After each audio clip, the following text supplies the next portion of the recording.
This is Back to Back.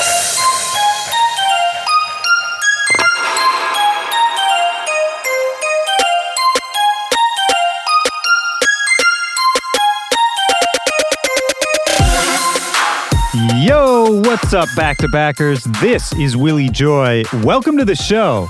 This is Back to Back. This is my podcast, my platform, my hangout, my community. The Discord for Back to Back is bumping. It's been open for a couple weeks now. Shout out to everybody who's on there, chatting it up, meeting each other. And if you haven't joined yet, you've got to get on board. We all get together. We talk about this show. There's an area for producers to meet up and talk shop. We listen to music together. We post a lot of memes together. And I really want to grow this thing. So if you haven't joined the Discord yet, the link is in the description of this episode. Go there right now, introduce yourself, and then you can let me know what you think of today's episode. Today on the show, I've got Rami and Henry from Space Yacht, aka London Bridge and Hidden Hen. And whether you live in Los Angeles, where they're based, or whether you live anywhere else in the world, I'm betting you already know about Space Yacht. You know, for the last 5 years, they've been throwing their legendary night at Sound Nightclub in Los Angeles every single Tuesday, and they're actually returning to Sound. They took the winter off, but they're coming back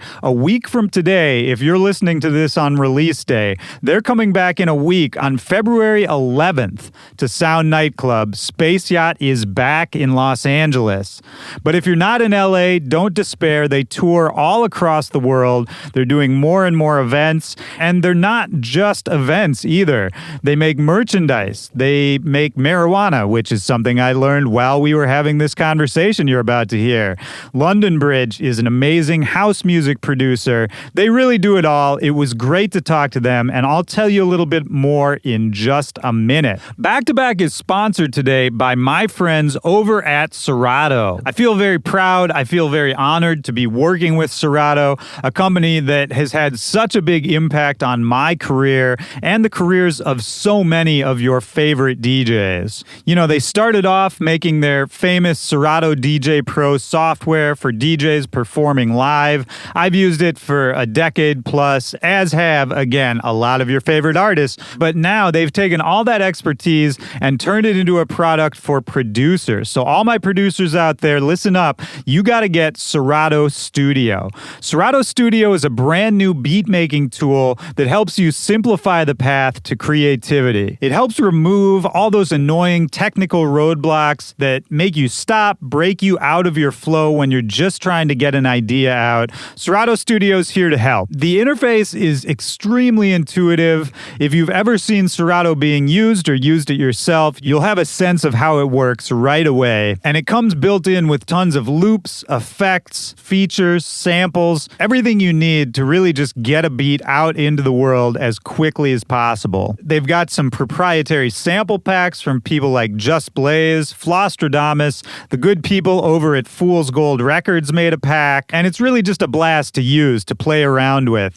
And whenever you've got something you like done in there, you can easily export stems out of Serato Studio into whatever your main DAW is. And right now I've got a special deal for listeners of this show only. When you go to serato.com/studio and sign up for a subscription to Serato Studio, use the code WillieJoy2, that's WillieJoy and then the number 2 at checkout to get 2 free months of Serato Studio. 2 months, man. Nobody's giving you 2 months. So go there right now, serato.com/studio, and use the code WillieJoy2 at checkout to get 2 free months of Serato Studio. So look, Space Yacht is here on the show this week. I'm glad this one finally happened. As is true with a lot of these episodes, we had been talking online for a long time, and it was really just a matter of us matching up the schedules. I flew out to Los Angeles, my last trip out there, and I went over to the Space Yacht compound. Beautiful house. You could really see how all the different aspects of their business are coming together. And of course, there's going to be a link in the description of this episode episode where you can go check them out, check out all the shows, check out all the merchandise, go buy some of their weed maybe, if you're into that, if you're a weedsman or a weedswoman. You can go check out tunes from London Bridge. All of that's at spaceyacht.net. And beyond just an appreciation for the empire they've built, the platform that they've given so many artists over the years, I also felt a kinship with them because every single week they do a show called Space Yacht Radio over on Insomniac Radio that is, not that dissimilar from what I'm doing right here at Back to Back. They're interviewing artists, they're playing mixes, and actually not only is this show going to re-air on Insomniac Radio, but you should just go over there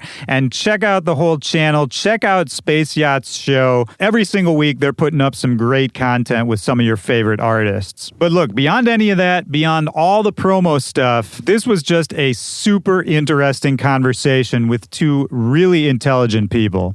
They've really left their mark not only on Los Angeles, but I think on the dance music scene in the States as a whole at this point. They've been the launching pad for the careers of so many artists. And this is something I talk about a little bit in the conversation. You can really tell that they are beloved by the community, and that means something. That means that they've built something authentic, something that not just listeners, but the artists themselves, pretty much everybody they come in contact with is going to have something to tell you about what Space Yacht did for them, how it affected them. And that's really significant, man. I think it's impressive.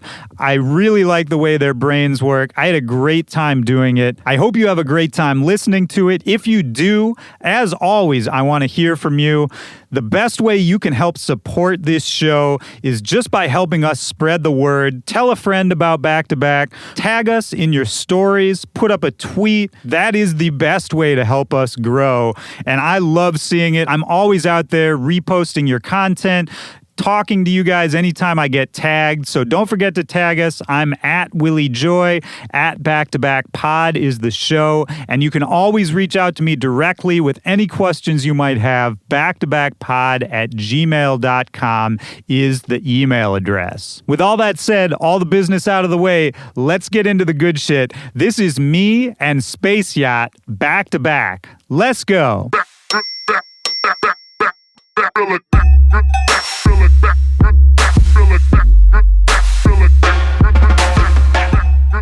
This is fun. I like this. This is a nice little space. The space is good. I feel like, is it kind of like a little vault of, artifacts from the years? Yeah, if you look it's on, my closet. There's a bunch of hangers here, and it's a closet, but we kind of curated what's hanging, and it is actually all old items that you can't get, and then a couple new items that aren't out yet. So when people come to do interviews down here, they get a glimpse at the inner past workings, in the future. Yeah. the Elon Musk of it all. You're right, exactly. Well, it's good. I mean, I think for what you guys do, the weekly grind, which is something I'm very familiar with over a long period of years, it's hard to sort of stop and figure out what you were doing at what time and kind of appreciate the moments as they happen, right? Because you always have to be setting up the next thing. Yeah. So, I mean, I like the idea that, you can have a little trophy case to look at. And, yeah. No, and a lot of our merch is limited edition by design. So we look at brands like Supreme and incredible what they've been able to do and the frenzy they can create around their products. And it's all very high-end stuff. So that's just one example of a number of different brands that we look at saying, okay, how can we create that same emotion, right? And make it so that it's not just a t-shirt that you bought, but it's actually a part of who you are and kind of an identifier on some level. Yeah. So, well, when did you guys start thinking that way about Space Yacht? Because I have to assume at the start, the ambition was probably just let's throw a party, right? And I'm curious, how quickly, how much of your personality is just sort of, okay, we got the one thing down, let's build on the next thing and the next thing. I feel like Rami's onto something. You want to go first?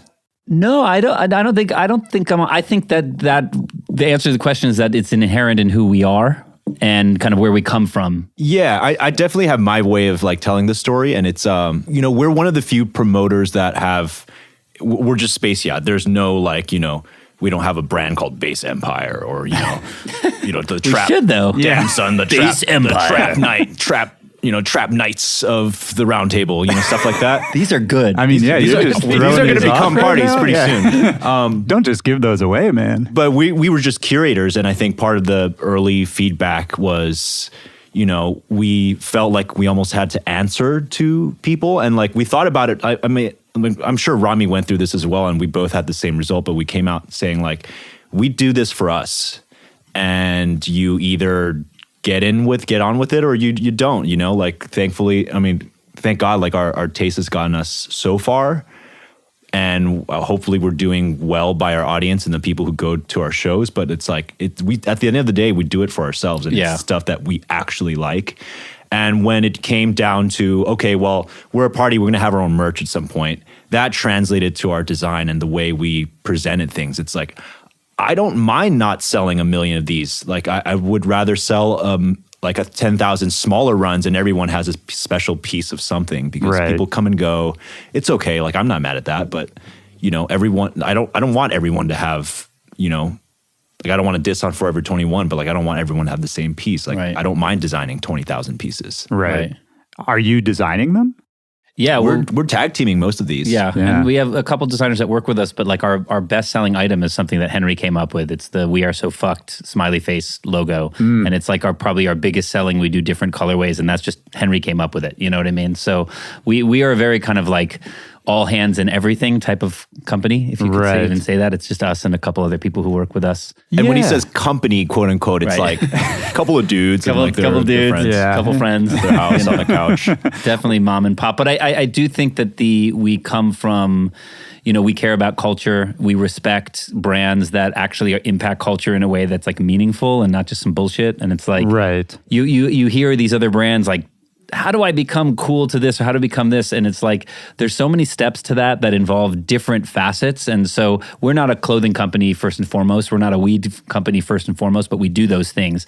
Our DNA. Wait, what was the second one? Well, we also do weed products. I didn't know that. Yeah, no, we can talk all about that. But, okay. No, but what I will say is that like the DNA starts with live events, starts with love of music. And I think that there's a specific type of bar, honestly, led by Henry in terms of quality of, let's just say, shows. For example, it's I'll book a show and I have Henry in my head being like, is this saucy enough? Is this cool enough? Do you think this is cool? Well, fans think it's like there's a lot of like different checkbox, and that's just kind of like a bar we try to hold ourselves to. By the way, that could mean that there's like no artist on the bill you've ever heard of, or it can mean there's like a big headliner that's headlining it, right? So there's different ways. So I think that kind of when Henry kind of looks at the booking and being like, how do we make this as just rich as possible? I think that then sets the tone for everything else that we do. Right. Well, and what that makes me think of is obviously a lot of thought and care and detail goes into what you guys are doing, but at the same time, every week the show has to go up, right? And it's a funny Multiple thing. Shows. Well, sure, of course, it's not just the main one anymore either. But I guess my point is, and what I want to ask you about is, where is that line between, well, we have to get it out versus how much time can we spend on it to try to make it even better? I feel like it's down to the wire almost every single time. Is that a process you enjoy? I mean, I feel like Rami doesn't, and that kind of shit just energizes me. Yeah, no, like today I came in and we're working on a show, and he's like, so we don't have anything for this show, do we? And by the way, there's been plenty of lead time, and it's just we didn't. And then he was like, all right, I'm going to figure it out. It's like, all right, here we go. And I don't like leaving that on it. I'm sorry, we're having a therapy session. I don't like leaving that, but it's also like he does thrive in these kind of like games, have to shoot a 3-pointer and sink it to win the game. Like that's like where you're like the Jordan of that shit. You thrive in that. You know what I mean? Well, because it's been 5 years of every single week, basically, right? Yes, every Tuesday in LA, and then we've had monthlies in Vegas. Vegas a little over a year. San Francisco isn't a monthly, but it's like every 6 weeks. So it's like there's certain territories. San Diego, where they're once a quarter, and then in addition, like this summer, we did a lot of touring. We did like Salt Lake and shows in Miami, just kind of all over the place. So it ends up being the weekly is kind of the thing that kind of is like. It's almost like the weekly is like our 1 day a week where we're in the office. It's like that always happens without a doubt. That morning meeting. It's the rhythm. It's definitely the rhythm. It's the rhythm that sets, but then there's always stuff kind of around it. And then, we just did our closing party on Tuesday. We're taking 2 months off, kind of like Ibiza style, like to make a season.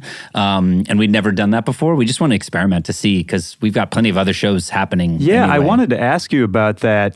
Taking some time off after 5 years, I mean, well deserved, obviously, but is there any trepidation on your part of, oh, we can't stop this machine. What happens if it stops? Will it be able to come back the same? It hasn't stopped though, because we closed, and then we have festival coming up. We've got shows outside of LA coming up. Yeah. Oh, of course. But you know what I mean, right? Yeah. Like the tent pole, what it's all built the empire on. of the Tuesday, for sure. I think we definitely did like a double take when we kind of thought like, hey, this could be a real idea where why don't we just chill and recharge and work on big projects so we can kind of space out our time a little bit and come back. It's only 2 months.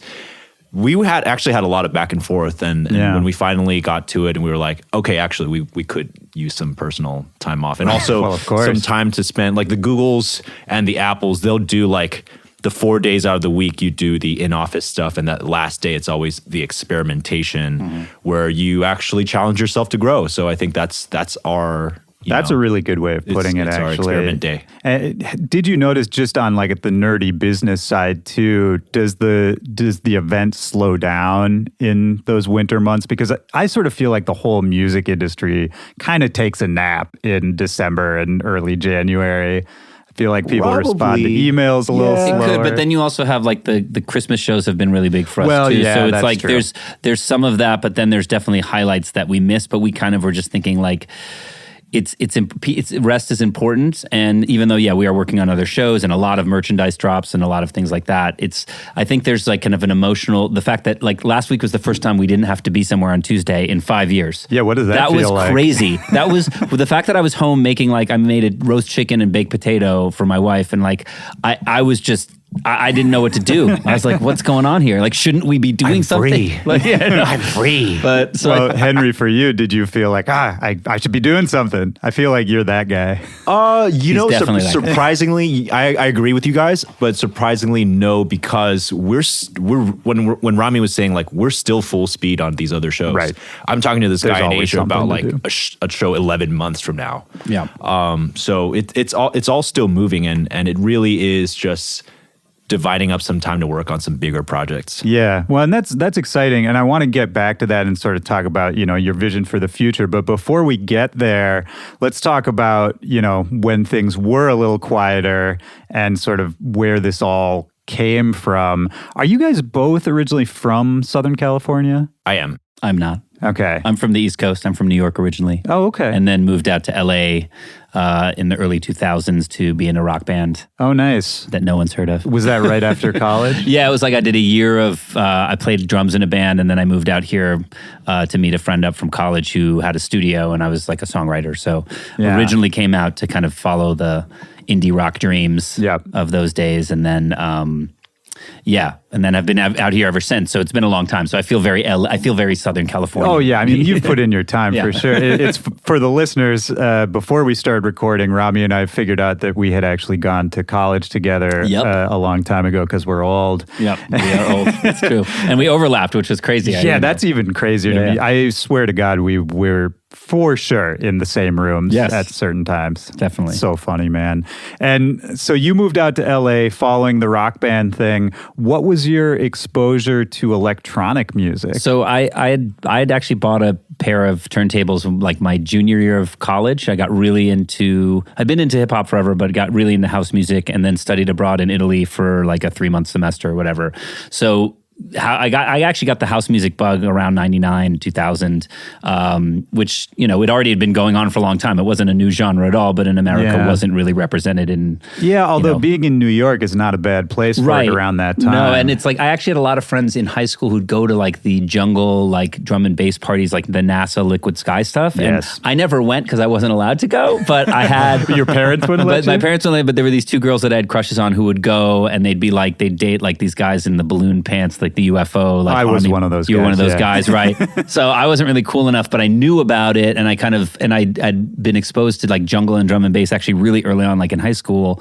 And then I had a friend in college, this guy, do you know Taylor Parsons? No. He was an amazing pianist, but then he got really into jump up jungle, like super fast BPM, I don't know, like 200 BPM, crazy. Oh, yeah. Live mixing vinyl, like real deal. Like you could tell this guy like actually had skills. There was no sync button, whatever. Anyway, I digress. So got into DJing in college as really more of a side thing, not as like I'm going to be a DJ, because at that time, it wasn't as like like coveted a thing to do. You wanted to be in a band or be a singer-songwriter. Well, You I weren't, talk like, about this all the time. you know. There was no roadmap for it at all. Even the idea that you could make money off of it was sort of a weird idea at Yeah. the time. Yeah, outside of like playing hip hop at like a college party, you Yeah. know. So, and I had friends who did it, but it wasn't as like, you know, zeitgeist culture as it is today, right? So, that's how I kind of started in the DJ side of things, but really didn't pursue it until Henry and I started working together, because I had started the London Bridge project for about a year, and I had a partner who started it with me, and the whole idea was, I said, I want to do a year worth of writing and recording without telling anybody we're doing this, because I don't want anything to impact our sound when it comes to like getting a manager or any of these things. And wait, when was this? This was around 2010, Okay. you know? And So you had been in LA for a few years. So I'd been in LA for a while, and you know, just started this project, and then I started playing these records for Henry. We had worked together at a social media company, and so we were kind of friendly. But I knew he had thrown parties. I knew he knew about electronic music. So our first actually engagement was me being like, "Hey, dude, can you like listen to these records and tell me if you Right. like them? I heard you like music." Like it's kind of as simple as that. Yeah, as basic as you could get. I Yeah, love it. so I mean, there was a big gap between like moving out to LA and like that point, but it's funny how like it took like all my time in LA to like have that first conversation with Henry to finally get onto something that people would pay Sure. attention to, as opposed to just being in my bedroom. Like, Well, how long writing were you songs. guys working together before you really actually started connecting on a deeper level? I feel like 2 years, and probably a year of that was basically I would stay late, he would stay late. Okay. And there's bumping house music in the hallway. I'm like, oh, cool, what's that? Yeah. I like this shit. Yeah, because I had my own going on office, so here? I could like really crank it. Right. And he was in the more of the analytics department stuff. So we actually worked together because we'd work on a lot of data and look at people's social and try to like do social better by data. Yeah, you know? so I'm actually really curious about that, because I think, you know, social media as a job, and I think it's pretty undeniable, there is an art to doing social media. There are experts at it. Henry is one of them. Yeah, clearly. But I think it's a trying. thing that a lot of people... He put eating ass on the map. I mean, come on. Is that right? I think That was Drake you? did that. But We have you to take some thank for credit. that. Yeah. But I think it's one of those things that a lot of people don't necessarily understand how it works, and kind of why somebody is better at it than somebody else, or worse at it. So just for a second, I'm curious, you know, how did you, Henry, how did you come to this job? Sort of what was your day-to-day grind there? And then maybe what did you take away from it that you're still using? wow. Good one. That's loaded. Yeah, it's a lot, loaded. yeah. It's a good one. No, I'm going to take it back to a college that's where I first started throwing parties. Right. Got bigger and bigger. You know, we started throwing these parties with 20,000 people with the school's money. Yeah, so this Like was every college- UCSD, right? Yeah, UCSD in San Diego, and every college has their like spring fling or whatever, spring fest. Ours was called Sun God, and it was during that boom of EDM. It was like 2008 or 9. Skrillex was, you know, starting to get his name on huge lineups. Yeah. So it was like the time for bro step, modern, you know, the EDM as we know it today. Right. So I had met some people that are still some of my best friends to this day. But that's where I got my first chops, reading contracts, dealing with people who, you know, agents who just basically just want more money all the time from you. Right. But And- you being at a college, you had money. You know, that's like, to me... Right. You're the only Yeah. ones who have money. Right. Yeah. I just love those college shows. Like when I first started touring, I was DJing for a bunch of rappers, and I DJ'd for Kid Sister for years. Oh, sick. And we did so many college shows. So many of those college shows were so fun. Like the money's good, but also there's this fun kind of reckless, like Wild West vibe at those college shows. Yeah. Because they're being run by kids who are doing it for the first time, but then the college has the muscle to get these huge artists in. So it's Right. this kind of, at least for me, it was always this fun, like mismatch of energies and levels. I always really liked the vibes at those shows. Totally. Right. So, I mean, I call the college muscle like my little subsidy, you know? Like they were there to back me up when I needed it. Right. So me walking into that situation, 18, 19 years old, I was just like bamboozled.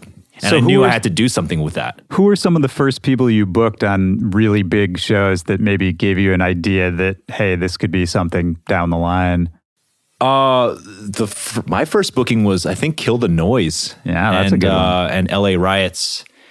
And the last booking I had at that college was Paul Van Dyke. Oh, yeah. So all over the place. I Festival booked bands too. Festival I booked headliners. bands, festival headliners. Sick. But after that, I had just been like this kind of like, the stereotypical LA party dude, went to all the spots. And right around the time Rami and I linked up and started thinking about this party stuff, I was just kind of bored. Like I had, the job was great, was learning a lot of stuff. I actually think it was pretty cutting edge what we were doing at the audience. We were looking, so I was on the side of like looking at data to decide on how you should spend your time on social media. So like Steve Aoki, like we were looking his Mexican followers on YouTube just skyrocket. And so when that piece of data came out, the brainstorming team was like, okay, let's do a Mexican like funny subtitle series, and that was a hit. Yeah, Esteban Aoki. Yeah, those little tiny was a real things, thing. like boy. really It was amazing. powered the way we like those little tiny things powered the way I do things now. It's my biggest realization that I'm still I still kind of have to remind myself is despite the people who choose not to leverage social media or like don't get it, really just think of it as a marketing tool. It's not like don't think of it as your diary. It's not your fucking sob story place. Right. You could. I mean, it is for a lot of people. You could make it like that, but But I'm not following. If you want to be objective about it, then just treat it like a marketing channel. Well, and I think that's probably a much healthier way to think about it too, because I talk to so many people, artists and people just on different sides of the business on this show. We all have to engage with social media to one extent or another, and some people have a harder time with it than others. But for the people who it does kind of stress out, and I'm definitely one of those people sometimes, looking at it as a job and kind of just a very clinical, even data-driven, what you said, I like that. To me, that helps me deal with it so much better. And by the way, I have my personal channel for like personal things. Right. Like I draw the line, it's okay to have multiple Twitter accounts. It's Oh, fine. of course, Yeah. absolutely. Well, I mean, do you ever get to the point where it does stress you out and you'd feel like, the anxiety or the pressure to post content all the time or any of that? How do you deal with that? Because it seems like you have a pretty healthy attitude with it. Where the stress comes from is, I think, social media is the most direct it's ever been in terms of like correspondence and communicating with someone. There's nothing stopping you from getting a tweet from any given stranger in the entire world. Same for Instagram. And so when those like little comments come at you from the side or like whatever, fortunately there haven't been that many. And even if there were, like, it's kind of like a shrug of your shoulders kind of thing. But I think that's probably a pretty commonly felt like negative feeling about social media. It's just so direct, and like a stranger on the other side of the keyboard has no real motivation to like be nice to you. Of course. It's just some random dude. So it can get toxic, I'm sure.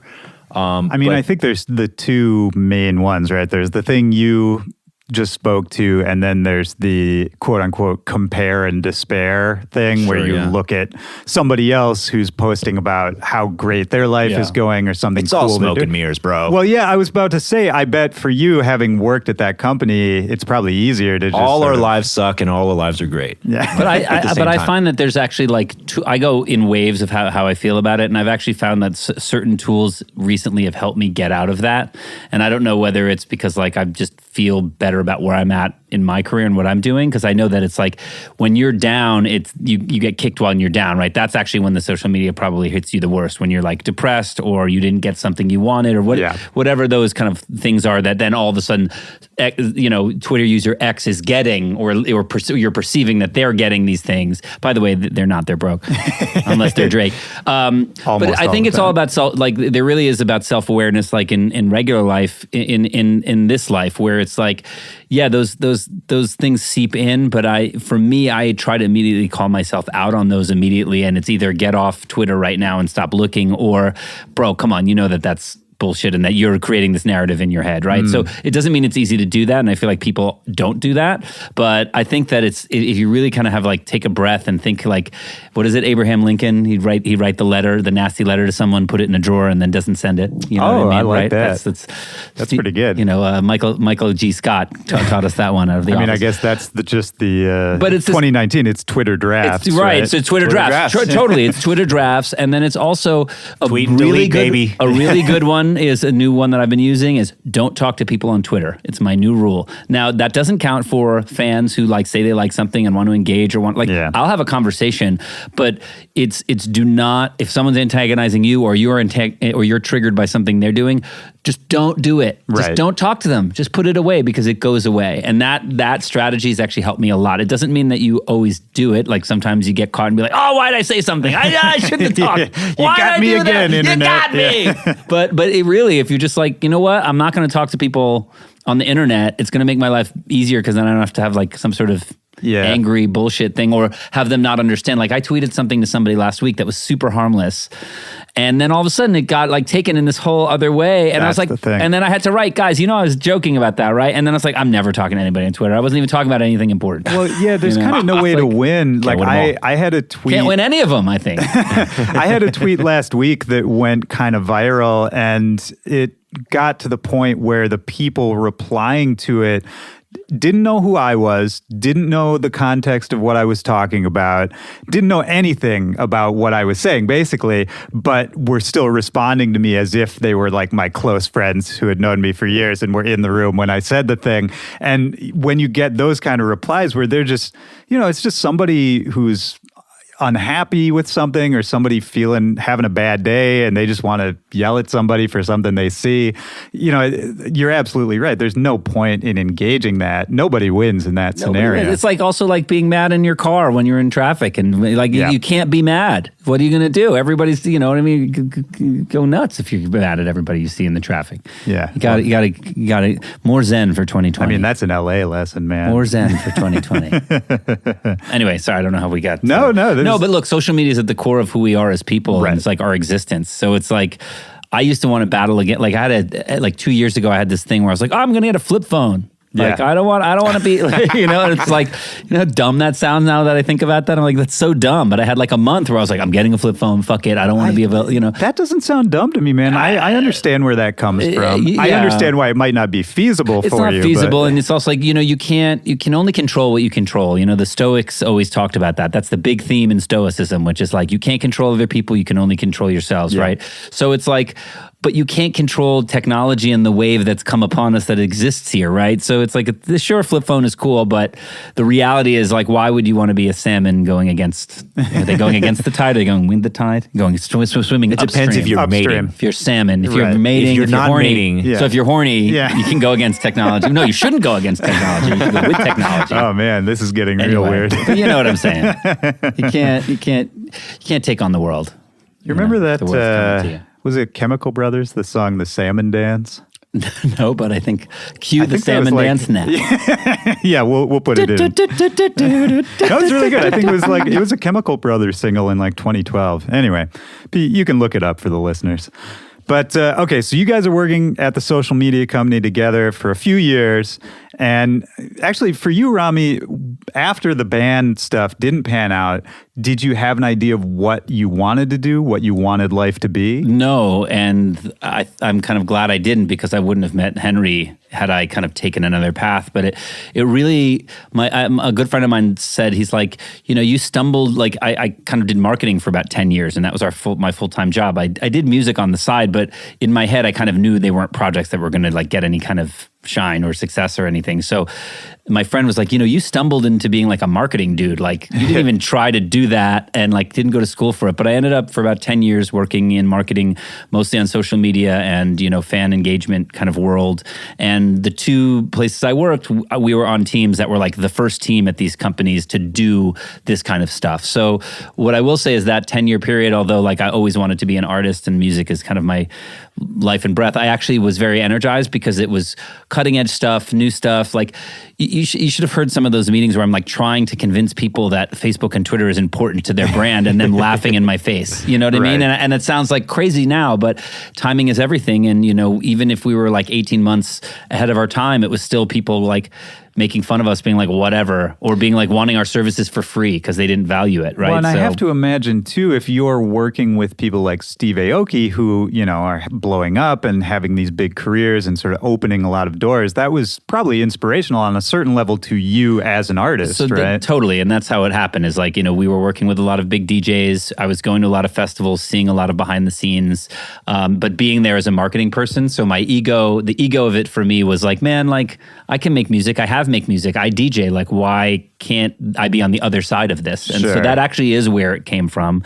And, you know, along the way, I was like, all right, I'll start this project, but I don't want it to be about becoming famous or anything, because anytime I had that feeling about doing art before, it always got me into trouble and never led me down the right path. So if I can make it about music and about like the joy of making music, I have a feeling either something great will happen or nothing will happen, but at least I won't have like tried to force it and been upset with that. And so that attitude, it's kind of, I remember seeing Claude Von Stroke at Hard, like 2014, and our team was doing the social media for Hard. And I just remember being at that set being like, man, like I love this stuff so much. Like this brand of house music that he was doing and that Dirty Bird was doing. And I kind of caught the bug. I caught the bug for festivals. I caught the bug for just like that genre of stuff. And then even very early on, like the Cuff stuff, like Amine Edge and Dance and like Tim Boresco and Clyde P. and these people that we actually book now all the time were the people that I was like, this is so cool. Like this is a very cool brand of house that I can fuck with. It's like the G House early days. And although I feel like G House meant something different than it does 4 years later. Yeah, I think that's true. But which is fine. But so it definitely got me energized. And then the party, you know, we started the party kind of on a whim. Like our friend Ali, who was an original member of Space Yacht, he had a birthday party. It was my first DJ gig, so he was like, "Hey, man, you should play. Like you've been wanting to do this, whatever." So it was kind of like really kind of an awesome thing because it was like, yeah, we're going to do this party for Ali. And it was my first thing. And then they called it, like I didn't have anything to do with it, but it was called Space Yacht Landing was the name of the party. Space Yacht Landing. Oh, that nice. was like their joke from college that they had. Right. So that was really successful. And then we found this venue that doesn't exist anymore called the Golden Box, which was just like shut down like a year after we were there for the opening of it and the closing of it. Yeah. And then it was demolished. But we met the owner of that, kind of stumbled in there. Henry and Ali and I had already said like, hey, it would be cool to do a party. You know, like you said in the beginning, like that's what the impetus was. Like, be cool. And for me, I'm like, it'd be cool. Like, I can DJ my party. It would like, be nice. Be nice. It would be no, nice. because I used to go to the Aoki shows back in like Dimac Tuesdays and stuff, and like I saw the way he was able to play his own party and build like a really cool like platform for other people as well. Right. So that was I think I was actually probably a little more selfish about like wanting to be a DJ at the time, but it was kind of the same sentiment, which is like it'd be dope to not have to beg people to play shows. And I know that people like to go out on the weeknights because I used to be one of those people. Sure. So it just kind of, the stars kind of aligned where we found the right venue and we were just kind of ready to go. What was the venue like? It was like super underground, like 150 person, very New York style, actually. The inside like looked like a Strokes video. You know what I mean? What you imagine the bar that the Strokes are playing in when you listen to the Strokes. It looked like that with a mirror ball. And then had a really great smoking patio. So the initial parties really were very social. It was like, yeah, about the music, but I'd say kind of more about the hang. Like people were out like just smoking and you'd see anybody from like OK to Dr. Fresh to like, you know, various people, you know, who are now like fucking megastars who would just be hanging out like and be like, whoa. So well, and it's interesting to me that you say that because to me that's always been part of what I think of when I think about the idea of Space Yacht is the hang. Yeah. And I think that's something you guys have managed to do that's different from a lot of people who have maybe tried to do something similar is that and I don't know if this is something you consciously think about or something you are able to foster sort of directly, but there is this sort of community feeling for artists, not just for the people coming to the shows, but the artists playing them. You know, it's like a little meeting point that people just go and hang out at. And I think that's a really rare thing. I think that's a really valuable thing to provide, especially in LA where there are so many just artists kind of hanging out on their own.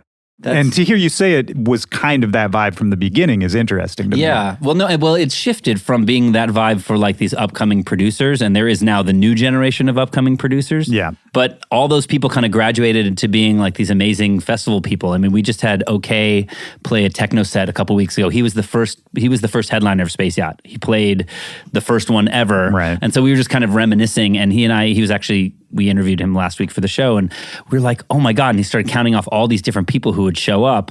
And it was like, I'm like, that dude just played main stage, like at EDC, like all of these different things. So I think like there's two things. One is like the community is ever like evolving, but is like totally the differentiator and totally the thing that we take the most pride in, because like a show is just a show. But if you have a community around it, if you have a tribe around it, and there's people who want to wear your gear because they want to identify and feel like good about themselves because they're like in your shit, like that really happened very early on. And I think our job is to kind of nurture that, and as it evolves, cater to that. And, you know, and then like I said before, really become a platform for new artists, you know, because they are, whether we mean to or not, like that new artist they are playing in front of a big DJ or a management company or whatever. Like that is the platform. That's who's there to see it. Right. So it can be a showcase. It can be a showcase, too. But then there's your regulars. When like, what about like the Stay Lit fam and like all of the Jackson Tree kids and like all these different people who've been coming since day one? That's like equally exciting to us, because we're like, man, like you guys have been evolving with us. I mean, whatever. I could go on and on, but community is very big to us. It's not just a show. It's very much like the vibe and the energy and the... Do you think there's something that you're doing differently, or a conscious decision you made at some point that helped foster that sense? Because I really do feel like that's something that makes you guys different from a lot of other people. You know, I think that question's hard to answer at first because we are the ones doing it. So to try to like step out of that and look at yourself from like the astral projection point of view is, didn't mean to use that term, but I did. I feel like it's because we are pretty level with the way we deal with people. Like people hit me up saying like, do you use promoters? I'm like, what is a promoter? Yeah. I'm like, we're very non-Hollywood people in the way we approach these things. And and even the way earlier when Rami called it a company and you were like, well, company. Yeah. I mean, I think there is something to that. I think probably, at least from the artist side, that's very appealing because it doesn't feel like you're dealing with a business. It just feels like you're dealing with some people who kind of came from the same place you did and have the same interests, you know? Yeah, I mean, to kind of abstract this a bit, I think... Yeah, we're a business, but I think on top of that is we're trying to leave a cultural legacy, you know? We really do believe in the people we book, and it's like, I really do want the people who go to the shows to appreciate some sort of new music or maybe discover a side to a big artist that they had never seen before. Yeah. You know, I like not having green rooms in the venue because it levels the artist. That's actually, I think, a big key. Yeah. Like our Tuesdays, if I could have it my way, they'll never have a green room. It's like if you're there, and you're the same as everyone else. I like that a lot. You know, and I think that kind of sets us apart. But it's you know, maybe it's also the partially the way we kind of approach things. Sure. You know, we're very anti-business, but we're a business. But it's like, you know, you're working with artists, you're working with creatives, you're working with people that you want to see succeed. So you're really kind of fighting against yourself at the same time. Yeah. Well, and that's an interesting idea too, right? Is you want to keep that sort of independent DIY like ethos and aesthetic to everything you do. But obviously we talked already, you know, you guys are growing, you're throwing events all over the country, you're doing branded stages. You know, how do you navigate sort of keeping everything true to yourself and kind of the origins, the roots of where it started, that vibe of why people connect with Space Yacht so much as the business side of it is expanding, as you're doing bigger and bigger things, more people having to be involved, more money, blah, blah, blah. Like, how do you navigate that line? For me, I actually have to remind myself about this is now that we know a lot more people, I kind of need to remind myself not to get political. Because, you know, managers and agents like to get leveragey on you, like to get political on you. And the more they know you, the more they can do it. But I think it really, it might sound cliche, but for me, it definitely goes back to the music because it's the only way I can hold myself accountable and other people too. So it's like the reason why we started Space Yacht was because we were excited about a certain kind of music at that time, at that place. And we're still scholars to this day, and we're still excited about certain things, and we want to share certain things with certain people. Yeah. I think that's a really smart way to do it, is sort of base your decisions off of what's exciting and what's interesting to you rather than, sort of what seems like a good opportunity, right? Well, that's the dance, is trying to figure out, like, even when we're booking our stuff and psyching ourselves out, like being like, well, do we like this or not? You know what I mean? Stop, like let's not negotiate against ourselves as to why or why not we should do this. But that's also goes back to what I said earlier, but we do want to keep a certain standard, a certain bar, So I think there's no right or wrong answer. It's always just kind of going back and forth and trying to find a middle ground. I want to go back to your other question, though. It's like, the community aspect, I think it actually has a lot to do with the consistency with which we throw the events, like every Tuesday for 5 years. Yeah, that's a good point. And then the fact that we show up. I think that's the other thing. I mean, I think that's huge for us. I think it's huge. It's like, because when you see a band, you want to meet the band. Like, me and Henry are in the band, and by the way, and other people from our camp as well are starting to do that as well. Like Jason, one of our guys who's been with us forever, he's DJing and killing it, and it's like he's part of the squad. And I think people want a piece of that. Like, we went to Salt Lake City. It's like, we've never been to Salt Lake, but people were there because they wanted to hang and they wanted to get a slice of pizza from one of us at 1 a.m. when we came through. So I think, Shark Tank would probably hate it because they'd be like, well, if you guys got hit by a bus, where does the business go? But it's like, that's our business. You know what I mean? It's like, we're here. I hate that shit. I know. And I'm just like, just kidding. Maybe Mr. Wonderful won't invest, but the reality is like the fact that we're there is important. And, how we scale that is we're figuring it out. I mean, we just did an Asia tour and like we both went, and what was that like? It was amazing, incredible. I mean, Henry really was wild. Henry really was. He didn't even speak the language, and he killed it. So I headlined the whole tour. He headlined the tour. But so wait, what does that look like when Space Yacht does an Asia tour? I mean, obviously you're DJing part of it. Are you also bringing other artists? Yeah. So we kind of worked with a couple different producers, and so we did. Singapore was with It's the Ship, which is like a holy ship out there. It's incredible, like 5,000 people, headline DJs, amazing, very international. So the first couple days were focused on that, which is super fun.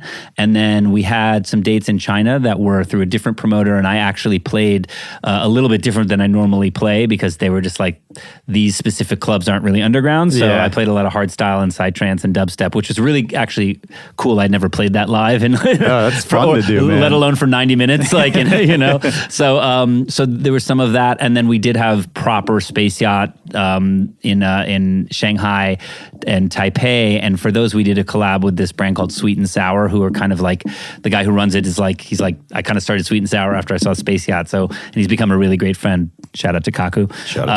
So Sweet and Sour collabed on some of those too. So it ended up being about 6 shows over about 11 days, and we really kind of pieced it together ourselves. Yeah, that was kind of how we did it, and because most of our job is booking shows anyway, it was kind of like that. I think there was nuance to visas, and the travel was a little bit more intense and whatever, but we just kind of tag team that and got it. I mean, we did it. We made it. Yeah. And it was, and by the way, and it was awesome. All the shows were packed. There were definitely people there who knew about Space Yacht, knew about my stuff, and we were treated really well. So I think when you go anywhere that you've never been, it's going to be a little bit scary. But at the end of the day, once we were there, we're like, oh, this is like just another place where people are just trying to have fun and have a good time, and that's like us. So. Oh, absolutely. And I think, then those people come away with, the authentic experience. It's what you were talking about before. You guys showed up. We were there. You're there, yeah. We brought the pizza. I mean, and it's so different to sort of read about something or watch a video versus being in front of the people doing it, you know? And I think that's an experience that if you're able to bring it to people, that they will always remember. Yeah. So that's kind of how we think about it. It's almost like me and Henry are in a band, and it's like when Space Yacht comes to town, you're also getting the front man. We're the front men of the band. Can't do the show without the front man. Exactly. Yeah. I like that. And Henry, you mentioned cultural legacy earlier, and that was something that was in the back of your mind as you're doing your day-to-day business. Was there a point for either one of you guys in the early days where you sort of started to realize that maybe it's worth thinking about it in these terms. Like as the party's growing, more people are coming. Maybe you're starting to see some regulars coming over and over. The scene is growing at the same time. Are there any kind of pivotal moments or pivotal events that really sort of opened your mind of, hey, this could be a much bigger thing? Yeah, I mean, in the beginning, the word underground was very like the central word, and at some point, I think people just started lining up through the back driveway, if you will. And I think the collective feeling was just kind of like a really like, holy shit, damn, like like a murmur, holy shit. Yeah, it's working. It's working. No, but I think to allude back to your question, was there like a grand master plan? Not really. But I think our mission became clear as we sort of started doing it more. I kind of describe it as like, we're out here to unearth some really cool musical shit. Right. And we didn't really realize we were doing it until, Rami gets this all the time, but it's like, thank you guys so much for what you do. And I'm like, really? I mean, I'm honored, we'll take it. So, that keeps us going. It's not like the ROI shit. It's like, okay, that's cool. But like, right, when you have a stranger kind of halfway across the world being like, wow, thanks for bringing Nitty Gritty out to the other side of the world, I'm like, you're welcome, like I guess. And also giving me a safe space to enjoy this stuff. Yeah. I mean, I think I'm literally thinking of the kids in Taipei who, when Nitty was playing, they were just losing their shit.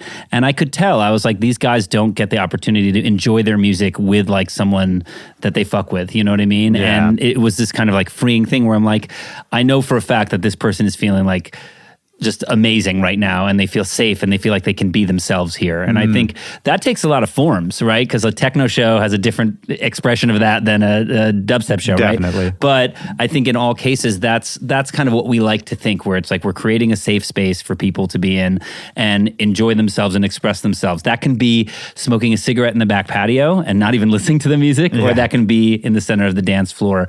Whatever, people do lots of different stuff at Space Yacht. I mean, there's plenty of people who just come to the hang, right? So Absolutely. But I think all in all, the idea is that it's safe. It's a place where you're going to meet like-minded people.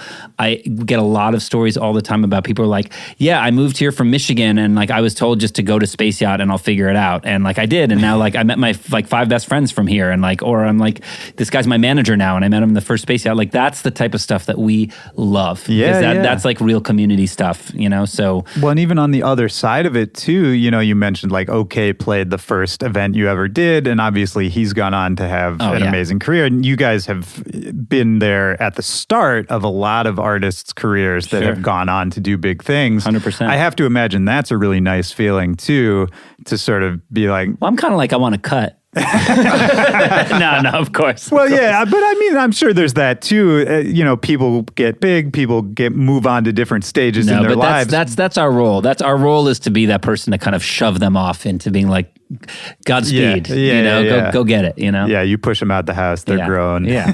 Look, the flip side of that is like, dude, we don't take credit for your success. I think we were there. Hopefully at a very pivotal moment that gave you confidence or maybe got you a manager, it would be awesome if we did. Or maybe we started managing you, but the day to day and the show to show is not about that at all. And it's like at the end of the day, like what we like is just, like I was saying with OK, it's like just like reminiscing. I mean, like, do you remember like when we were there and we were all just kind of like figuring it out and whatever? It's like that's the stuff that like makes me like so happy, And we see it time and time again with a lot of different artists.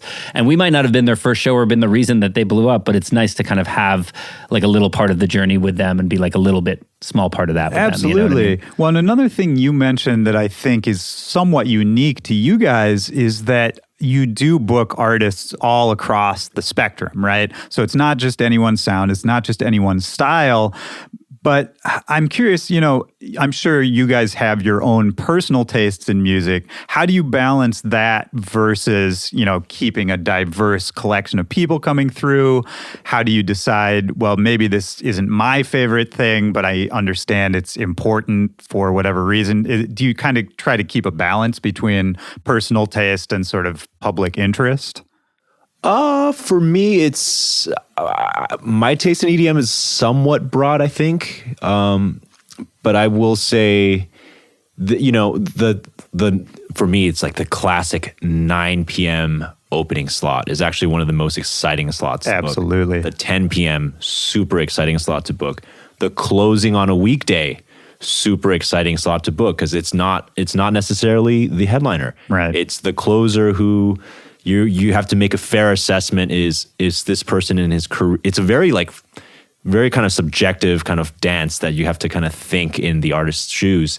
Does this person have an ego? Right. Is he going to be mad when, maybe 2 or 3 people walk out the room because it's 1:55? Or can they hold the room? Like, Yeah. do we Can they believe hold that the they room? can hold the room? Because that's a big deal. That's It's like- actually one of the biggest Yeah. warrants for the next, Yeah. the level up. Yeah. Right. But for me, it's like, okay, sometimes I'm not getting down fully to the 9 p.m. slot. I'm not going to lie. But for me, it's a matter of seeing potential. right.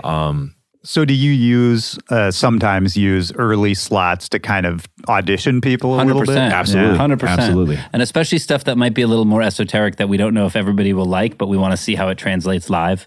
So it's definitely like the 9 and 10 slot. Like, I'll even say to people, I'll be like, you got to play these ones first. You know what I mean? Not because we're being a hard ass. We want to see what the fans think. We want to see Right. if you do it. And either way, I mean, people are so appreciative when we book no matter what. So it's like we don't run into too many people, but I think we kind of cut that down, just kind of knowing the different people at play to make sure that we're not disrespecting anybody by giving them an early slot, or what I mean. There's some politics there, but I agree with Henry. It's like the first 2 slots of the night are the ones where like they're most eager. They probably play less shows than the other people. You know what I mean? It's special. It's a there's the special most moment. potential there, Yeah, right? And to exactly. me, I have this theory about potential that's from an artist side, from the music side, potential is the most exciting thing. Sure. Like, and I think you could probably relate to this on a production level too. For me, the most exciting thing is when you just finished a song or finished a mix, but it hasn't been signed and it's not out and it could be anything, Sure. and you don't know what's going to happen Yeah, with it yet. yeah. That to me is kind of the most fun time. Yeah, And yeah. I could see that with the booking side too, of just being like, we're doing this right now. We don't know what it's going to turn into, but what if? Yeah. Like, that's just fun for me. I think that happened. This whole 2019 was a year of that with us because we knew we wanted to create sub brands within what we're doing, and we created a bass one called Big Bass Ting that Henry came up with, one called Tech My House, and one called The Black Hole. They were 3 different. It's really just Space Yacht, but we were like, this will be a techno party, Right. this will be a bass party, whatever, and that was like. That was interesting too for us, kind of seeing how people would react and like what people would want to do. And like they became things that people wanted to play. You know what I mean? You kind of set up this framework. So the bass kids are hitting us being like, dude, I got to play a Big Bass Ting. And we're like, that didn't exist last week. That wasn't even anything. But again, like with the community, it's like, we're just kind of setting up these little platforms for people to be able to like take on, because everybody made those brands what they are. We came up with the name of it, but then like I think for Black Hole we had like Scion and Rinzin and these amazing, awesome techno artists that we had never showcased before, and they made it great. Like they made Right. like the Black Hole thing that you want to go to because you're like, oh my, you know what I mean? Yeah. So hopefully. I don't even remember the original question, but I think the idea is like kind of giving these different things for people to latch on and then make their own, I think is what's Yeah, that's a exciting good way to about think about it. you know? How much do you guys approach people versus how much do people approach you when it comes to bookings? Like, are you really out there hunting people down at this point, or is it a lot of pretty it even. being Yeah, it's 50, presented it's to like you? 50-50, yeah, because Yeah. we have things that we love and that we want to get that they might not even know about us, you know? Right. So I've made some cold intros to some very obscure artists that are like, Yeah. whoa, I know exactly who you guys are. What the fuck? no, because we still are first and foremost like fans, and we do have to keep it interesting for ourselves. Like Yeah. otherwise, we're not going to want to do that. There's a lot of hard stuff that we have to do Of and deal course, with, and a yeah. lot of BS that we have. So it's, I think first and foremost is us trying to keep our excitement about the music. It's like when they talk about like restaurant reviewers, like they have trouble like staying hungry or whatever, which I'm like, oh, whatever. But it's true. It's like, you do something enough. It's like you have to get keep your appetite. And oh yeah, well, and I mean, as well as I do, there's so many people in our industry who are over every part of our industry. Yeah. Like there's cynicism is a big thing for what we do. I saw a tweet, I think it was from Quicks. That is a super interesting topic to me because it's a question of when you're in the industry, such as, you guys, everyone in the room, does the magic go away? And most people, I think the common answer is yes, it does. But I had an afterthought, and hear me out. It does go away, but where the magic goes away, the science fills in. And now you're like a master chef or you're like a mad fucking scientist. For me, I go to the shows. I don't DJ or I don't produce, but like I look at the lights and see like, oh, how are you using technology? Like, oh, how's the Wi-Fi working? Like, how are you helping people stay connected and safe? And like, how do they access certain things? Like that's exciting to me, and that's scientific. It's not magical, it's scientific. Yeah, I think you're right about that. And I think there's something, I think about this all the time too. And I think there's something to just humans in general that the first time you do something, it's almost always the most exciting, right? It's all new. And there's been so many times where if we even use the restaurant metaphor, I'll go to a restaurant and be like, oh, that was the best meal I ever ate. But if I go back there, it's usually not what I remembered it, right? And I think it's the same for music and probably for any profession when you turn what you love into your job. 100%. That you have to keep sort of reinventing it and flipping it and pushing boundaries in order to keep getting that feeling of excitement, right? Yeah. Because we're all here because we love the music, but if we were just doing the exact same thing over and over, like if say you guys just did the weekly party and didn't do anything else, right, and didn't expand on the ideas, probably 5 years in, you would be pretty burnt out on it, I would imagine. No, it's true. And even like some of the projects that we're working on for next year, like they're part of how we stay energized. Like I was mentioning, like we have a whole weed business that we've been kind of like beta testing all year, and next year we're going like really big on it. You know what I mean? Is the weed business, I'm just curious, is it tied in, is it Space Yacht weed? So up until now we've done a lot of collaborations with other existing cannabis brands. I say cannabis because we're now a serious business that talks about weed, but really it's just you want to smoke some ganj. No, so it's we've done like a bunch of different pop-up shops. We've done a lot of case studies. We've done stuff where we've done online, and we really just like experimenting because it's not a proven business for us, but we found some kind of methods and things that work really well for us, where either it's helping another brand and promote another brand, or whether it's like moving our own pre-rolls or our own vapes or kind of whatever it is that we're doing. So, we're just kind of going to go bigger on that, but like we already have like an event we're doing up at Mammoth. We're doing like a snowboard event with Nug, who's one of our partners, and we're doing pre-rolls for that, but we're also bringing up DJs and getting content on the mountain and throwing a space yacht up there, right? So it's like my point is like it energizes me because it's like we're just throwing a show up in Mammoth, but all the different layers of the kind of content we're going to do and selling weed and all that gets me excited because it's not just like, oh, we're going to throw another show, right? Not to say that shows aren't exciting. It's just kind of showing you how like these can evolve into things that are more than just like a DJ and a crowd. Okay, and so this actually reminds me of something you said earlier, which is that at a certain point from the artist side, you sort of had to put the ego aside a little bit and concentrate on kind of the bigger picture rather than just trying to satisfy yourself. Oh yeah, and that it's my daily life. Yeah, and of course I relate strongly to that. I think anyone in that position would. But isn't it funny that when you're able to do that, like I have to imagine before any of this, before Space Yacht, when you were just starting to think about being a DJ and what the possibilities could be, right, you have all these ideas. Oh, wouldn't it be cool to play this festival or to be at this place or to tour, any of that?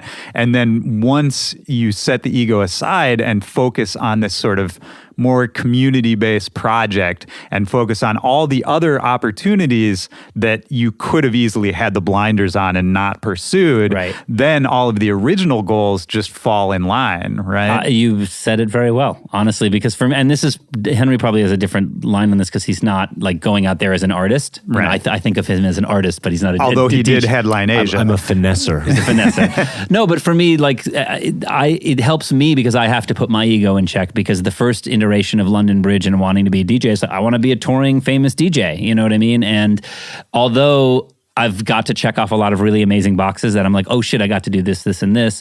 I do see Space Yacht as being such an amazing opportunity and bigger opportunity on some level. Yes. And to your point, I'm getting a lot of opportunities because of Space Yacht, right? So it is all working out, but putting the ego at the door, and when I say I do that every day, I do it every day because we're humans and like we think about things. And I still look at a tweet being like, how'd that person get that slot? Why am I? Yeah. But it's actually a choice that I've made, because it's like, okay, well, if you want to be just an artist, then just be an artist and focus all your time on that and then go that route. But if you want to be who you are, which is I'm an entrepreneur, I love marketing, I love putting puzzles together, I love working on teams. Like these are things that I learned when I was a marketing person. I'm like, well, actually doing Space Yacht is actually more fulfilling and will create more opportunities for kind of everybody involved than if I'm going to be like an ego like DJ guy being like, it's all about my DJ shit, right? You know, so it's like I said to Henry and I were booking something for our anniversary show, and he's like, well, we have the opening slot, or you want to play closing? And I was like,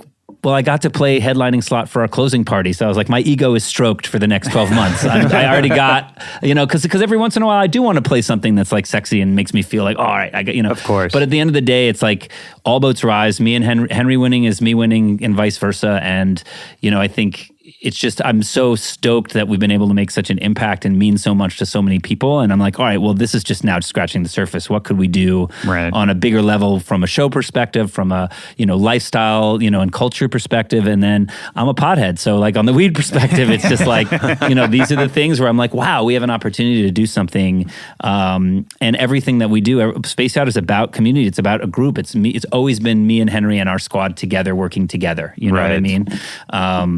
So anyway, I went off on a tangent but it is something where it's like, if you have it, and I think our team is very good about like leaving the ego at the door. It's like, of course, everybody has an ego, but if you can like separate yourself, and when you're dealing with an issue or a problem, say, okay, what part of this is about me and my feelings, and what part about it is this is the reality, where it's like, okay, I might take something on the chin and be like, oh, I'm annoyed with that, but fuck it, I'm moving on because that's a waste of my energy. Right. I think it applies to anything when you're working with a team and a squad. And it's like, whenever I've worked at companies that don't work, it's because you just have egos. You have people who care about the things that aren't important to the business or to what you're trying to do, you know?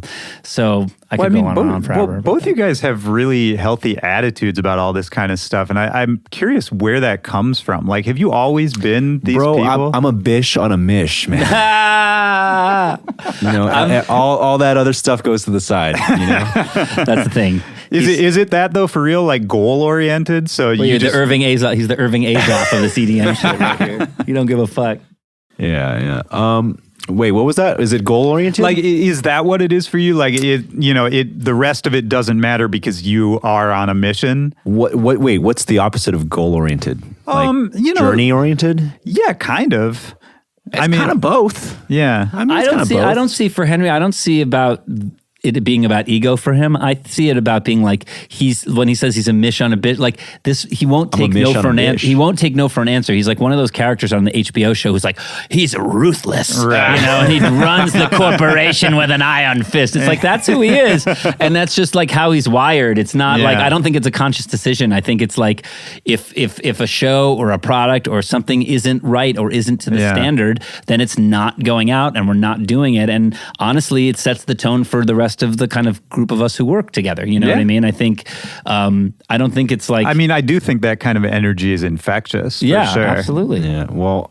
I don't know what the answer is. No, it's just who you are. You don't have to have an answer.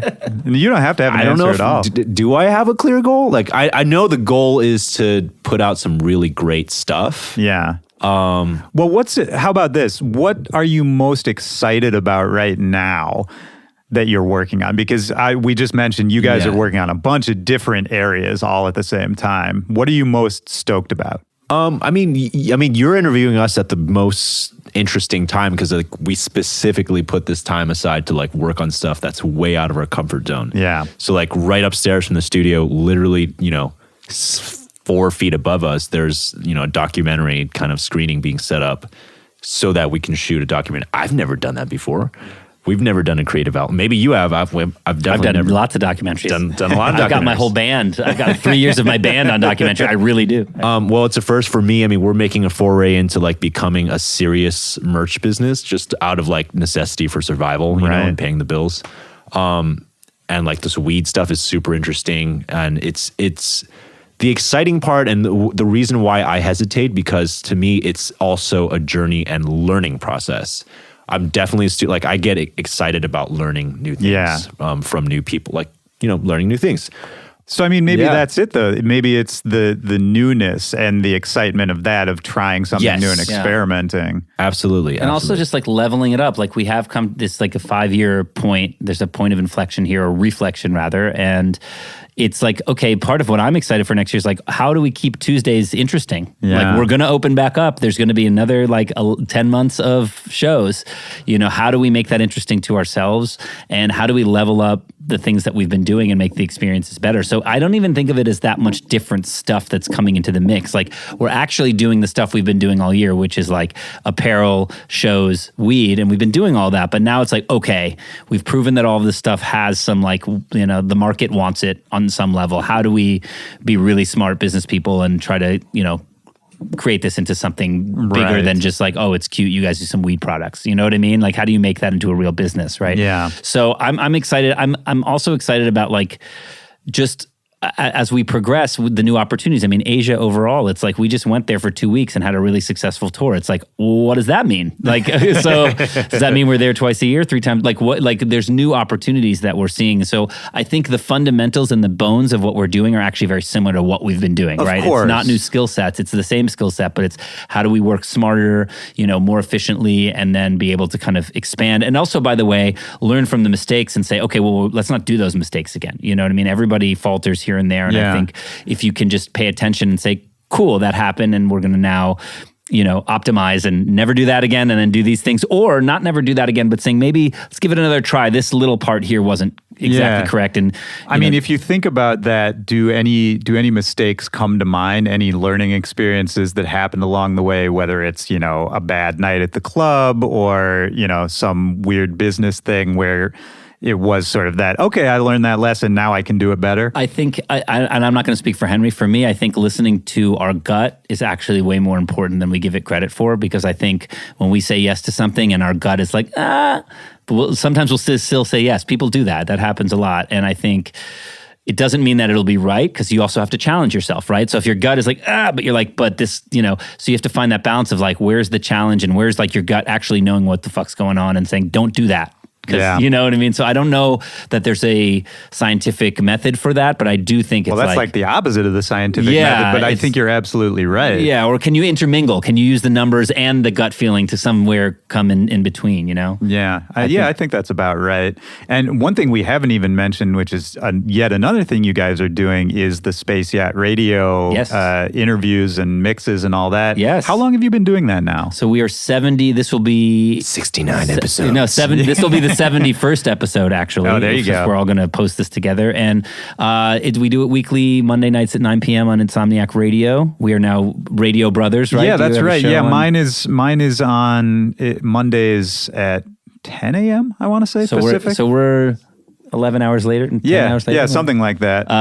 So we've been doing that. We started originally on Dash, originally just as a show on Dash, and then Insomniac were like, when they started the radio show, I literally was in the hallway of Insomniac and ran into the guy who ran the radio station, was like, we're doing a radio show. So hey, there you go. So they've been partners of ours since I think the 4th or 5th episode. And what's the, if you were to give somebody the elevator pitch, what is the show? You're talking to artists, you're talking to other creators. Yeah, talking to mainly artists. So we'll have guest mixes and then artist interviews. And then I just try, I think like yourself, like try not to ask the same questions that everybody asks and make it more conversational, because like we've been even talking about everything with Space Yachts, like I'm not interested, like why would I want to do the interview? You know what I mean? Yeah. Not to say that I'm interested in a lot of people. So I like people coming in, but at the same time, like I challenge myself to just be thoughtful and like really be knowledgeable. I had a couple interviews where I didn't know anything, and then I was like, oh, you're just being an asshole actually by not, rough. you know what I mean? So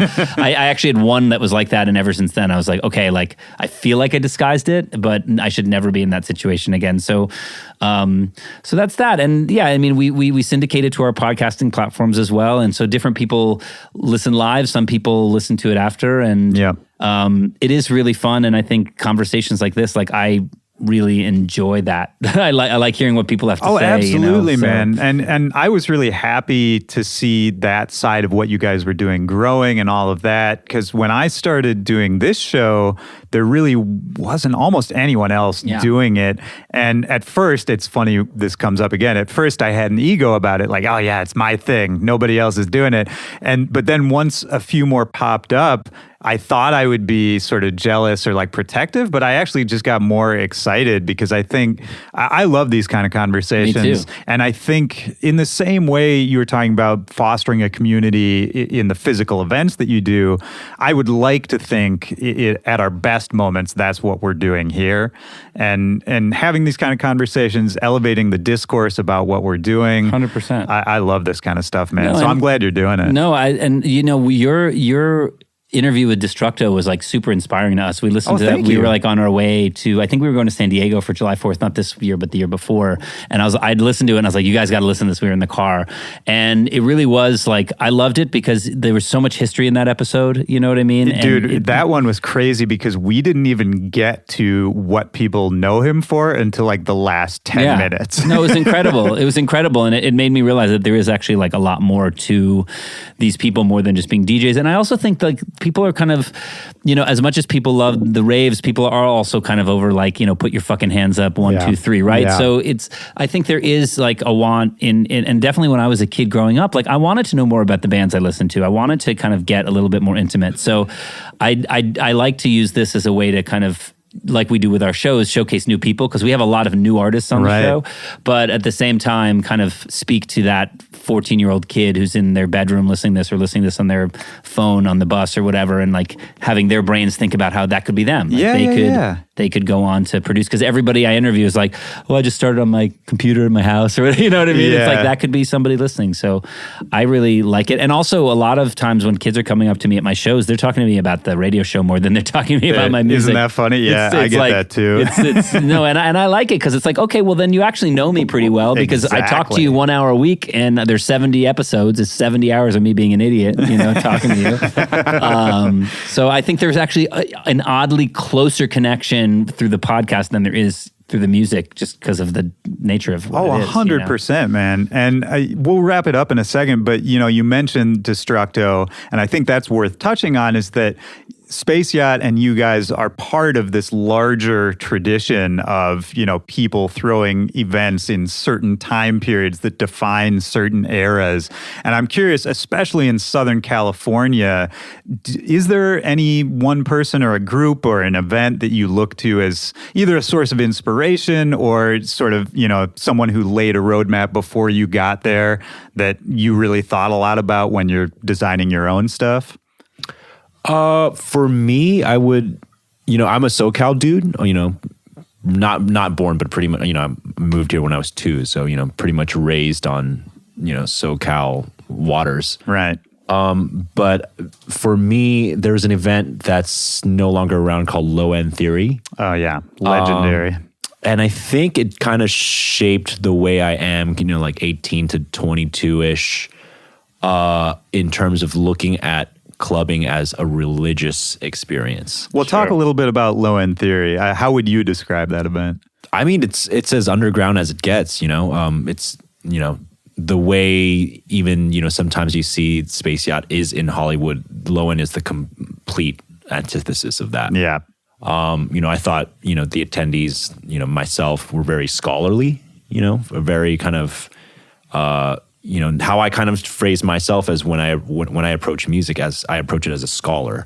So, you know, I don't know anything more than the next person, because, you know, a truly kind of boundary pushing musician is, you know, is going to put out stuff you've never heard before. Right. Right. So that had a big influence on how I kind of build clubbing experiences. Is this worthy of someone's religious this is someone's mecca, you know? Low End Theory. And was they definitely all that. have their own versions of that. You might be a techno fan and, maybe you don't care about Space Yacht on certain nights, but maybe there are. So are we, that's why it comes down to, are we crafting these lineups, these visual assets, these images? Are they deserving of being called a religious experience for someone? So, big credit to that, to, shaping the way I interface with Clubland or Club Culture. And Low End Theory, if I think about it, that's another event where people would just show up, not necessarily knowing everybody who was playing. They just trusted that, the curators there were doing their job. Definitely a lot of regulars. I could see a lot of parallels, man. Yeah, for sure. It's a great event. Anything for you, Rami? For me, I mean, it always goes back to Aoki's Tuesday nights. Before it was even called Dim Mak Tuesdays, it was like Steve just threw a party there and it was for the bands. I wanted to play there as a band because my band, it was like right when my band was popping and he was booking Franz Ferdinand and Block Party and all these great artists. So I always looked to Steve, and then working with him on social media later, like he was kind of like the person I always looked up to in terms of just like the entrepreneur of it all, Right. But I do look at, definitely Claude, AC Slater for sure. Oh yeah. Like all these people, and Destructo, of course, like they are like, it's an honor to be kind of thought of in that kind of realm with them, but it's a similar path. It's an artist who uses that for their own platform as an artist, but also is able to put other people on.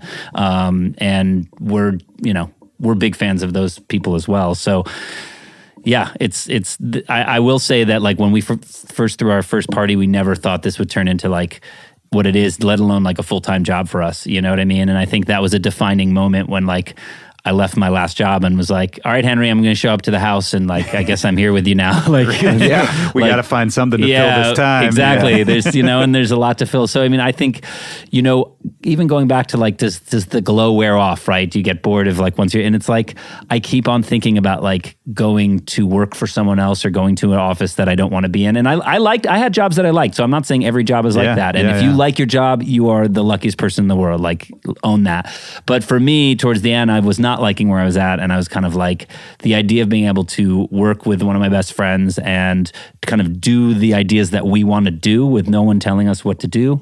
The kind of like kid in me was just like, that's the dream, that's it. And we have hardships every day, and things are hard and things are stressful, but that's my morning mantra is like, you're not going to someone else's office, you're going to your office, and that's it. You know what I mean? I mean, we're all very lucky to be here and to be doing it, and you're absolutely right. Even for myself, like I'll get frustrated on a certain day, but I'll just think like, well, what else am I going to do? Like, I don't want to do something else. Right. What else? So I might as well stop complaining. Right. I mean, I like to make pizza, but I'm not making a pizza shop. Although, is that the next one? Space Yacht Foreshadowing. Pizza 2022. Stay tuned. There's gonna be weed in the pizza. Oh boy. Well, okay. So as we're wrapping it up, is there anything we haven't talked about? We mentioned sort of what you guys are working on, some things to look out for. Is there anything else you're excited about? You want to let people know about? I mean, there's ideas that we're talking about that aren't really like fleshed out. Like, well, okay, maybe that's even interesting. I mean, what is something you haven't done that you would like to do? Maybe you're not even planning it yet, but big picture idea. Space Yacht in space. Space Yacht in space. Well, no, we're talking about doing kind of a bigger sized event with one of our partners in LA who kind of informed us of a space that we could potentially use. So there might be some bigger things. I think we live in the club world, so I think we are also very cognizant. Like, we're not going to try to build something like a Coachella or like a hard, like that's actually not in our roadmap, but doing something that's just a little bit bigger and a little bit more off the beaten path, I think is interesting to us, and we're kind of looking at that now. And then just other ways to work with music, whether it's through content or through putting records out. That's a kind of a daily discussion on like kind of where do we sit in the grand scheme of things. But I think the main thing, like I said, I think it's almost doubling down on what we've done well this year and just trying to see, okay, well, if we can do this well this year, how can we double or triple next year what we're doing, whether it's financially or number of shows or number of merch drops, and just getting better at what we're doing. I mean, I think we were really excited. We just dropped this limited edition bomber. It's like a bomber jacket with Space Yacht on it. And we tried a new thing that Henry came up with. It's genius, where he was like, you can't buy it on the site. You have to be invited to buy it.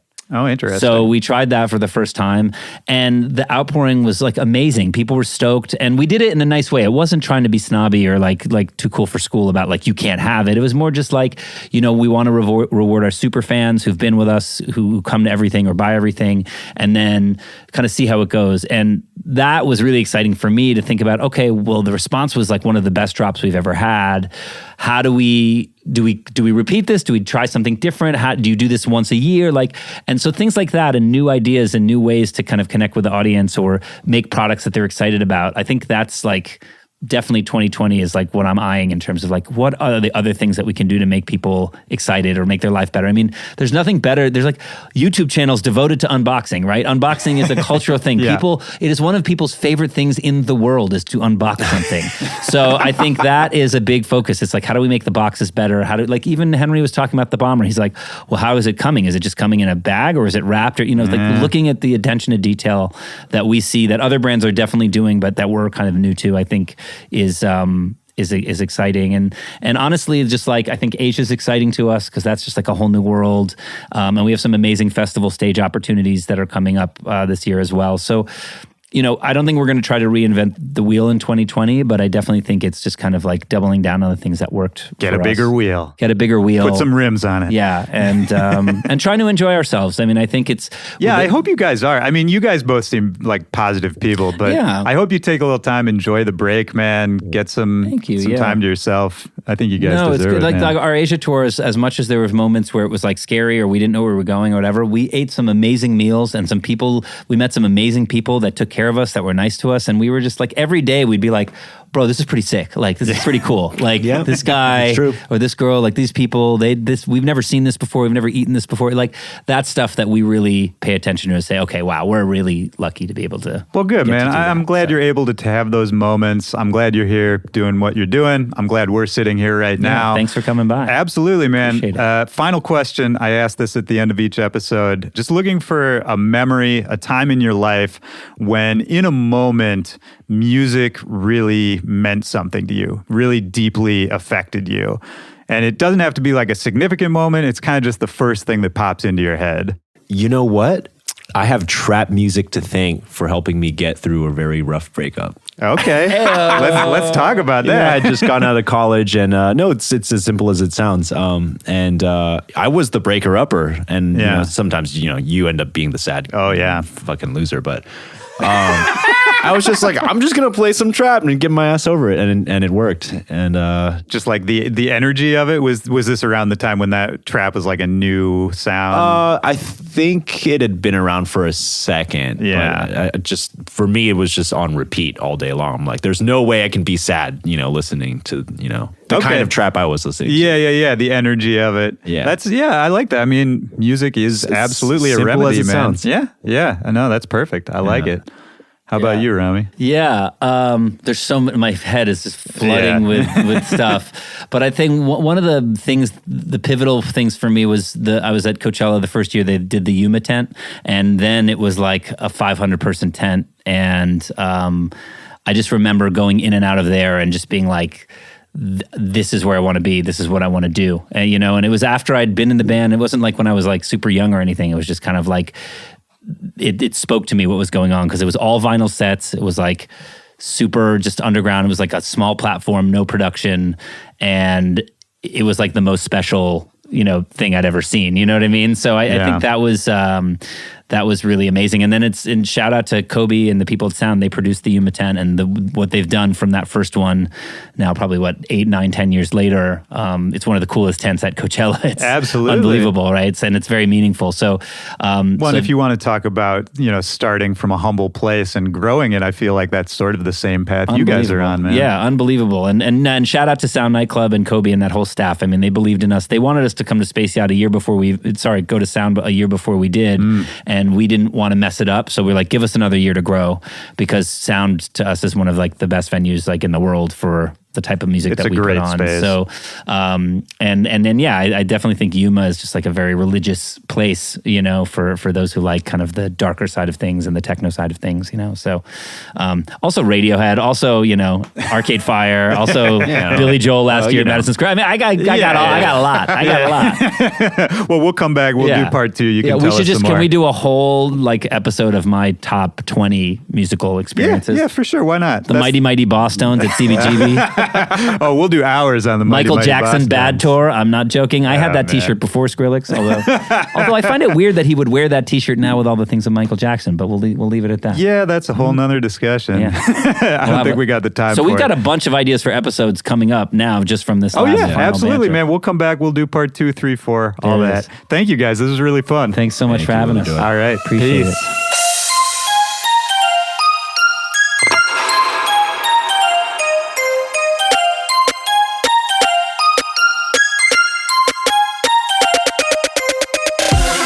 All right, that's the show. Shout out to Space Yacht. Great to talk to you guys. I had a really fun time sitting in the basement of the compound. Just a good vibe in that space, man. Don't forget, spaceyacht.net to get all the information on their parties, their merchandise, their music, everything they're up to. And if you're in Los Angeles, if you're even in Southern California, don't forget, Space Yacht returns to Sound Nightclub on Tuesday, February 11th. Space Yacht is back. That's a big deal for Los Angeles. My name is Willie Joy. You can always keep up with me at Willie Joy or at Back to Back Pod on all social media, or you can hit me up directly. backtobackpod@gmail.com is the email address. That's it for this week. That was a fun one. I hope you enjoyed it. I hope you're feeling good. I hope you're feeling strong and optimistic and just generally cool about how your year is going so far. Take care of yourself, and I will talk to you next week. For Back to Back, this is Willie Joy. Peace.